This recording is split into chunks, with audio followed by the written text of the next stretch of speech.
The Great Wall is here. Daenerys Targaryen, all dressed up with no place to go. Shall we begin? Daenerys Targaryen.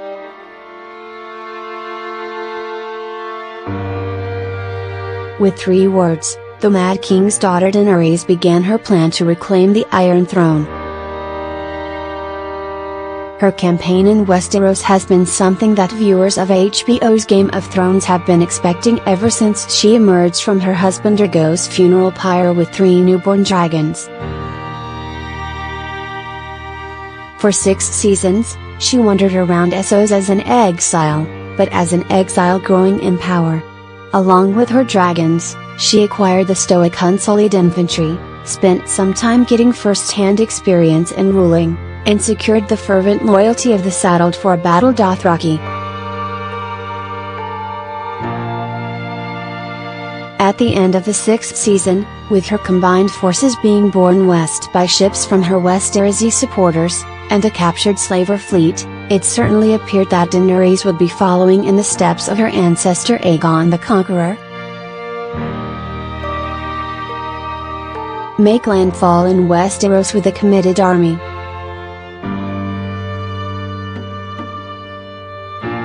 Declare her claim.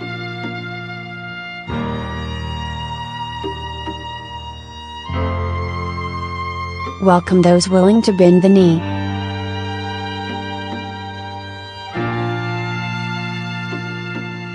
Introduce those who won't submit to sufficient amounts of fire and blood. Prophet.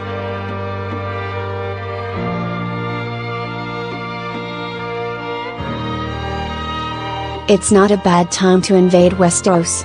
King Robert Baratheon's death and the aftermath of the War of the Five Kings has left the realm fractured, with the only person claiming overlordship of the 7 kingdoms having low popularity and a dubious claim to the throne. Cersei, well, I'm sitting on it. Seems reasonable to me. Qyburn, quite reasonable, Your Grace.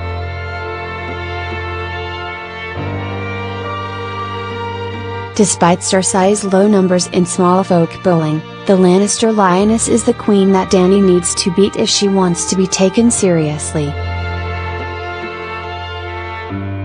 We can assume Cersei has the loyalty of the Kingdom of the West, it's the Lannisters' home turf after all, as well as control of the Crownlands that contains King's Landing and extends east along Blackwater Bay. The Lannisters might not have the love of the people of the Riverlands, but they control strategic assets throughout, and we can assume after Stannis Baratheon lost most of his forces at the Battle of Blackwater, that the Lords of the Stormlands agreed to bend the knee or were replaced with more Lannister-friendly lordlings. Otherwise Stannis would have registered the Stormlands as an asset on the Iron Bank's loan application forms. Neither queen has the support of the North, or, considering Lord Royce's recently stated opinion of both the Lannisters and the Targaryens, support from the Vale of Arryn. Both Cersei and Dany have a working relationship with their own respective Greyjoy from the Iron Islands. Dany enjoys support from Olenna Tyrell of Highgarden and the presumed ruler of Dorne, Ellaria Sand, but this support is qualified at best. Neither of these women are all that invested in Daenerys successfully taking charge of the 7 kingdoms.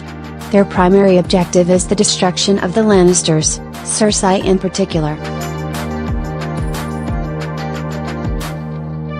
Their advice to Dany reflects their priorities. The young Targaryen should launch a full-on assault on King's Landing. At once. Daenerys would prefer not to live up to her reputation as the Mad King's daughter, a rep she'd contributed to with collective punishment in Meereen and the occasional mass burning throughout Essos. She has stated her reluctance to be the Queen of Ashes.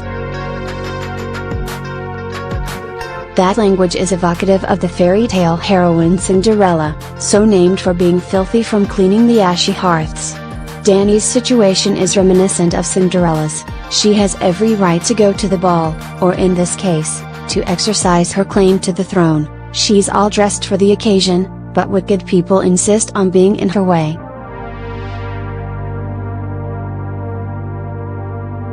Stannis, Renly would be the wicked stepsister in my version. In Dany's version though, the fairy godmother is urging Cinderella to burn down the palace. Rather than committing to that extreme, Daenerys plans to weaken Cersei's power politically with limited military action. The initial plan, before Euron intervened, was to isolate Cersei in King's Landing with the Dornish launch siege, and to take possession of the Lannister symbolic seat of power, Casterly Rock. Brooding at Dragonstone, hoping that the Lords of Westeros will recognize her claim, Dany begins to resemble not so much Aegon the Conqueror but Stannis Baratheon. He also had few friends on the mainland, a bad reputation, and tried to play a more political game first. Stannis, good news, you clowns. I get to be your king now. You're welcome. Lords of Westeros, LOL no. You act like we've never met you, Stannis. Any ravens that Dany sends will probably get a similar response. Daenerys, hi. Everyone should agree that I'm the queen. The next 5 ravens I sent will have all of my titles. I didn't want to bury the lead. Lords of Westeros, LOL no. We knew your dad. Daenerys, but I haven't even launched an attack with my Dothraki or burned anyone yet. Cersei, please don't ever stop talking.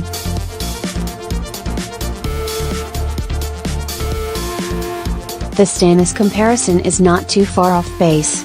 Like the teeth-grinding Baratheon's ships, Dany's naval forces designated for bringing troops to King's Landing have not fared well. And she currently has Stannis' religious advisor Melisandre on site preaching the Lord of Light gospel.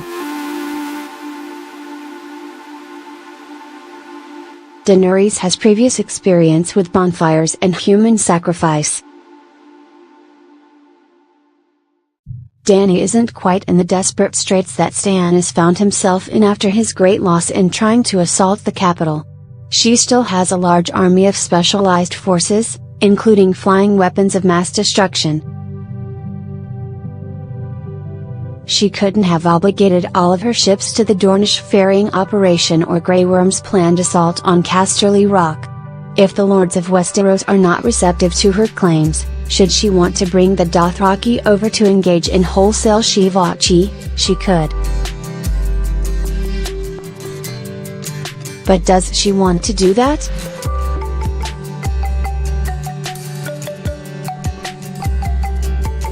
Whatever she does, she'll need to do something soon. The Unsullied are probably willing to remain on guard and await further orders, indefinitely, but those dragons need to eat and her Dothraki probably don't want to be staying in one place, on a relatively small island, for very long. If Dany is ultimately unwilling to commit atrocities in the land she wants to rule, but still wants to assert her claim as monarch of the Seven Kingdoms, she does have an option. Like Stannis Baratheon before her, she can go north. Jon Snow has already opened the door to the possibility of the Targaryen army, and particularly the Targaryen dragons, being employed to assist the Northmen in the war to come against the Whites and the White Walkers. Melisandre saw in her flames a vision of a great war in the snow and ice. This vision guided Stannis north to the Wall in time to foil a massive invasion of wildlings. All things considered, it might have been better had Stannis not blunted this migration of living, breathing free folk, since it's quite probable that every wildling unable to make it safely past the Wall will do so as a thrall to the Night's King. Thanks, Stannis.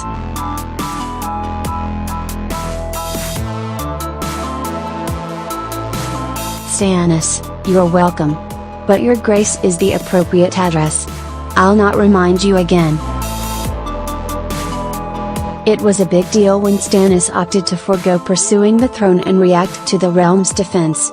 It's not out of bounds to imagine Daenerys having to make a similar choice, if things go badly for her in the south. And things go badly for the realm in the north. I recommend that she plans to dress warmly.